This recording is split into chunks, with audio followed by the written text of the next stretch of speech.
Our social power is taking great care to create images of psychopaths. While these are all true versions of malevolent psychopaths, serial killers, rapists, pedophiles, and murderers are extremely rare and have very few victims. There are more common psychopaths that prey upon our society that we need to be aware of. There are two different versions of primary psychopaths. The first is distempered primary psychopaths. These are the violent predators that do not respond to punishment. The second kind of primary psychopath is the charismatic kind. They are able to live the big lie. Next to primary psychopaths, there are secondary psychopaths.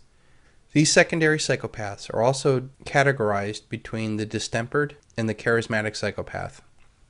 The distempered secondary psychopath is the risk taker, but it fears actually being caught. This distempered secondary psychopath is the risk taker that creates violence, but actually fears being caught. The charismatic secondary psychopath is able to tell the small lie and live with it. The common factor in all of them is that they are hurt or deranged people who seek control over others.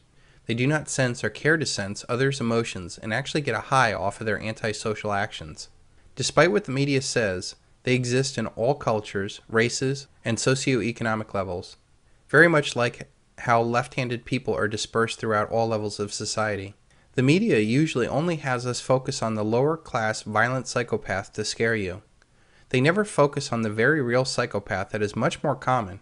Just because they have a nice car and a nice job does not mean that you're not dealing with a psychopath. Psychopaths actually thrive in collective environments and are common at the top of most power structures, including corporate, government, and religious organizations. To the psychopath, the lie is their primary weapon. The lie is the justification in their head that they have the right to cause harm. The lie is what ensnares the victims. Lying is as natural as breathing for them. They have no physiological reactions when lying, like an increased heartbeat, sweating, or blushing.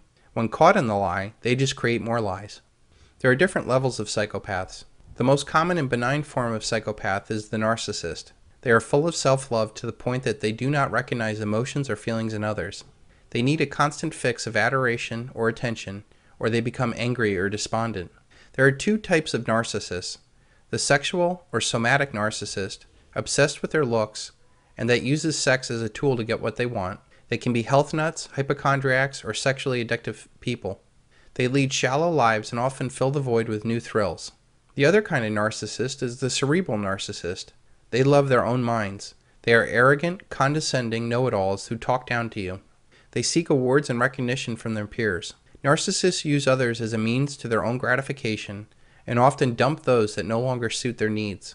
They always take and never give unless it is bait for something else they want. The victim is the next type of psychopath. Mostly female, this psychopath preys on the weakness they see in others: sympathy. They look weak and pitiful to garner attention and sympathy. The real reason is to lower the guard of the intended victim. They use sex as a hook to juggle multiple victims into tangled relationships. This is done to drain the victim of energy and money until they serve no purpose, at which time they just leave. Another type of psychopath is the con artist.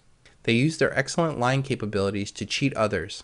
They are the consummate salesperson that are driven by money, and they could care less if people love them or not.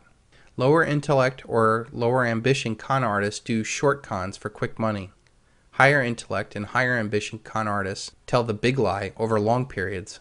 The thing that is common in both of these cons, they take something that has no intrinsic value and inflate the perceived value to sell it to the victims, and then they run. These schemes can grow large enough to take down the entire world economy, as we will see later. It is not Hannibal Lecter you should fear. It is the modern psychopath like Bernie Madoff. Bernie Madoff stole $50 billion and had over 4,000 direct victims and hundreds of thousands of indirect victims. Entire family fortunes were lost, and there were a lot of suicides. And yet he has no real remorse about what he had done. A nation can survive its fools and even the ambitious, but it cannot survive a treason from within. An enemy at the gates is less formidable, for he is known and he carries his banners openly.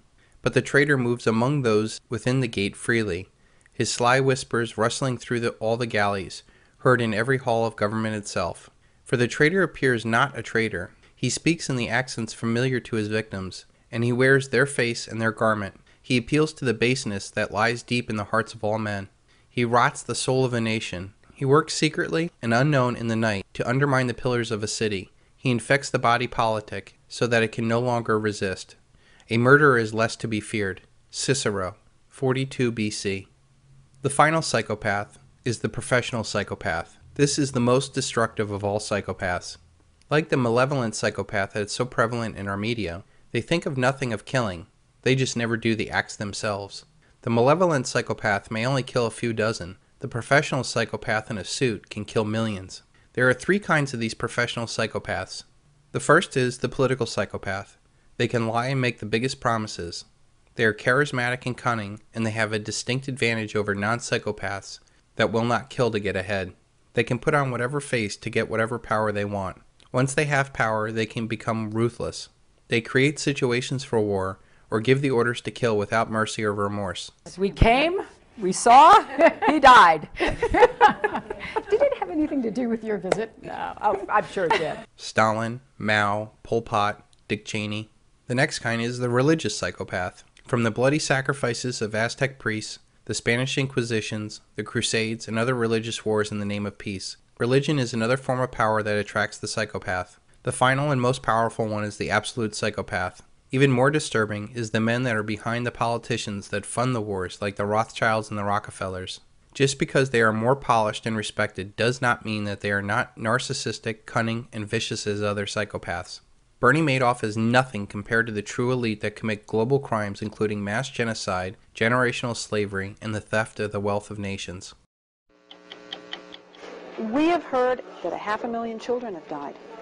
I mean, that's more children than died in Hiroshima. And you know, is the price worth it? I think this is a very hard choice, but we think the price is worth it. We hang petty thieves and appoint great ones to high office. Aesop.